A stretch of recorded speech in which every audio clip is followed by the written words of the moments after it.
Good morning, world.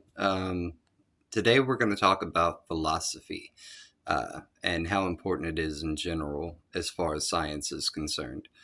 Uh, I'm a little bit gapped in my videos. There isn't a lot of consistency at the moment, so you all know. So be patient with me. I'm still sorting this out and trying to segregate data. But this was a topic I felt appropriate, and I wanted to go ahead and touch on in its own video. Um, in general, when it comes to philosophy, there's a lot of people out there that don't actually study philosophy, that just like the quotes, just to put it bluntly. Um, but how important is it to science is the key here. So when it comes to science, Newton, Sir Isaac Newton, is considered the father of modern day science. Um, as that goes, he discovered gravity under quarantine. And another interesting little point here, his degree was in philosophy and mathematics. Um, Mathematics typically showing somebody's logical side, but also philosophy, being able to ask the question of why. Why? This is a paramount question in science, to such an extent that the father of modern day science, Newton, had a degree in philosophy. Okay, a lot of people don't know that, and there are people that think that they're science aficionados that will bash philosophy, but philosophy is at the root, even to the man that invented much of how we look at things today, our idea of things, or I should say, shaped it, not invented. Um, that said, it's important to be able to analyze philosophy. It's important to be able to distinguish between them and know where they're different, where they're the same, why they exist. So I'm going to address three different philosophies real quick with this one. Um, the first one is a comparison with Marcus Aurelius and Stoicism to Diogenes and minimalism. Um, Beyond that, I just want to touch on Voltaire a little bit. But when it comes to Stoicism versus minimalism, um, the way that I always word this is that I respect Diogenes more than I respect Marcus Aurelius, if I'm going to compare two people, but that I respect Stoicism more than minimalism. Um, so the basic distinguishing characteristic between the two on the surface is that with minimalism, it teaches you to try to do without. To try to do without. I mean, even to such an extent that Diogenes is quoted at one point of saying he saw somebody drinking with their hands, and so he discarded his cup and said, "Oh, I've been carrying this dead weight all along." A bit ridiculous, a bit extreme. Um, but that is what minimalism tries to teach you, is to work with less. Stoicism teaches you to work with what you've got, to accept what you've got. I respect Stoicism far more for that. It doesn't tell you to throw it all away and give all your money away, or to give everything away and to make yourself suffer. It tells you to accept whatever suffering that you have to deal with and to push through it. Um, much, much different. Um, the reason why I feel the way that I do about them individually. So Diogenes had a chance to prove himself. He, at inception, was forced into minimalism. It's an odd thing. He and his family were actually found corrupt, had all of their wealth stripped from them. He was forced into poverty, forced into minimalism. But at every opportunity, he turned down wealth or profit and this and that. Um, they wanted him to start a school at a certain point, a school of philosophy. He said no. They wanted him to take on students. He said no. They wanted him to do all sorts of things that he could have profited from. He said no. Um, and he's also responsible for one of the most badass moments in human history. Um, they talk about how he stood before the emperor. Some people don't know that that emperor was Alexander the Great. Okay, you didn't talk crap to Alexander the Great. He'd just kill you. And you don't mess with this guy. So Alexander the Great comes to him, emperor, comes to him when he's much older, and he says, I'm going to offer you anything in the world. He basically tells him, you want money, you want this, you want that, you can have it. And he was trying to show off to his friends, in a sense. Um, Diogenes, backing up his philosophy entirely, looks to the emperor and says, "Okay, I can have anything I want. I want you to get out of my sunlight." And told Alexander the Great to move. Just move. Like that is nobody else in human history could have done that, and nobody did and got away with it.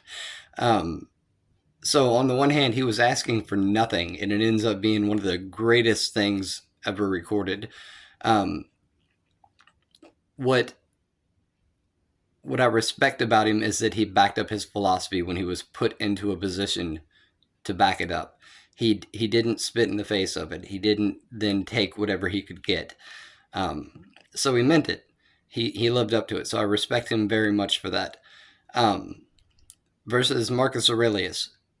Marcus Aurelius, Stoicism, great philosophy. It teaches you to wear your struggles with pride. To stand up and accept what you've got and make the best of it, and all the great, great teachings as far as that's concerned. The issue with Marcus Aurelius is that he was raised in his grandfather's palace. He married the emperor's daughter, which also happened to be his cousin, which was commonplace for the time, so whatever, I guess. But it's the idea that this guy was batting 1,000 his entire life. However, he died. But he was also considered he was considered the last of the 5 great emperors. At a certain point, nobody wants to hear his ass tell them, wear your struggles with pride. Nobody wants to hear this. He was a privileged, wealthy aristocrat. No matter how great of an emperor, he was batting 1,000 his entire life. You cannot respect that. You can't respect the philosophy so much coming from him. And so I have a hard time respecting him on an individual level because he was never forced to have to back up his philosophy. Show me the moment when Marcus Aurelius had everything taken from him. He was completely screwed, just in ruin, and said, this is nice. This is fine. I'm cool with it. Never happened. Never happened, not once.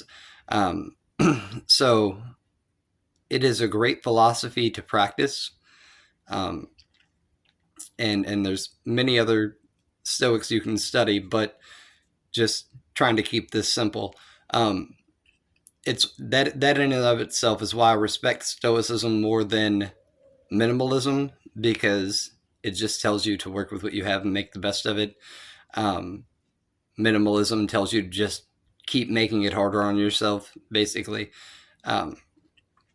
But I still respect Diogenes more than I respect Marcus Aurelius, because Diogenes was forced to back it up, and he did. He did not spit in his own face and make everything easier for himself. So, to Voltaire, sorry about that. To Voltaire, he was an existentialist. The simple way to understand him is if you had a cup and Voltaire was in the room, he would ask you, what makes that a cup? And you say, well, it has my drink in it. And he'd pick up a shoe and pour his drink in it and say, so this is a cup? He forced people to think about what it was that they were saying. He forced and he was up against religious persecution or extremism at the time. Um, he actually rigged a government lottery with his friends. And to be clear, it says that he rigged a government lottery. The way that things worked back then, you bought tickets to try to get land in a lottery. Land was wealth. Um, the government was already doing this. He basically went to his friends and got a bunch of people to invest to buy as many tickets as they could and then split it amongst them. Made a killing. It's fine. And they supposedly went to certain places that pulled the tickets and might have worked out backroom deals. I don't know. But after he and his friends got all their money, one of them ended up being a doctor and an inventor and did a lot of good with the money, actually. Um, Voltaire basically traveled all around Europe, making an ass out of well-to-do aristocrats and the ruling elite of the time. Uh, but Voltaire would do that, and as another friend said, he would do the same thing with like a book or something. He'd say, "What makes a hat a hat?" You say you wear it on your head. So he put a book on his head. Does a hat now? You know, this was what he did. He was fighting against with existentialism. He was fighting against the church's authority to be correct because they said so. That this is the way it is because that's the way it is. He would say, no, it's not. A hat isn't a hat just because you say so. You have to define it. And existentialism is an effort in removing your personal biases and just looking at all data objectively, even yourself. That was the whole purpose of his writing in third person, the way that he had, or certain other things with the way that he questioned the status quo. It was all about looking at things from a non-biased perspective, just removing personal opinions, anything, and looking at objective data. When it comes to science, that's exactly what you're supposed to do. That is exactly what you were supposed to do. You were supposed to be very Voltairean in your approach to science. Why is it the way it is? Because of this? Well, this is that way too. Why are they different? Defining these differences. You have to be able to compare and contrast, and philosophy is exactly that. There are multiple different philosophies as a greater part of the philosophy puzzle. They all have different strengths and weaknesses and different times and places that you would use them. There are times to be a minimalist. There are times to be a stoic. And there are times to be an existentialist. None of them are more correct than the other in that sense. And you just have to, in many cases, separate the people from the philosophies that they promoted and understand that we're all flawed and we're all different and we all have different backgrounds. So maybe Marcus Aurelius would have backed up, what he promoted. We don't know. He wasn't put in that position. You have to be fair about it. But when it comes to science, again, Voltaire is a paramount way that we do science is with that objective mentality, with existentialism.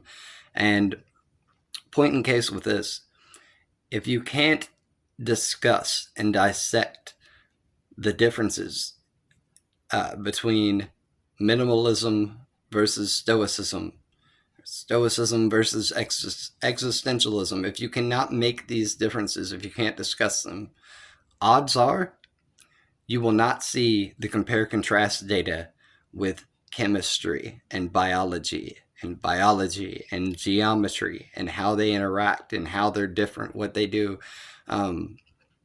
Philosophy teaches that, exactly those things. And so if you think that science has no place for philosophy, you're entirely incorrect across the board. It's paramount. But to the extent even that if you cannot compare philosophies, you cannot compare the field work when it comes to science. You just don't. You don't have it in you to ask the questions necessary. Anyway, that's how I feel about it, and that's a little bit on philosophy, and at least 3 of them mentioned. That's what you have to do in the scientific world, is to be able to dissect data like that. Um, so study on on any of this stuff. If you want to challenge anything, or if you think I got anything wrong, feel free to leave a comment. But I'm going to be putting more videos out like this that are going to be subject specific. And I wanted to start with philosophy because it's a little bit looser than the other fields, but it is very, very important to understand philosophy in order to have scientific discussions like the ones that I have. Have a good one. I will talk to you guys later.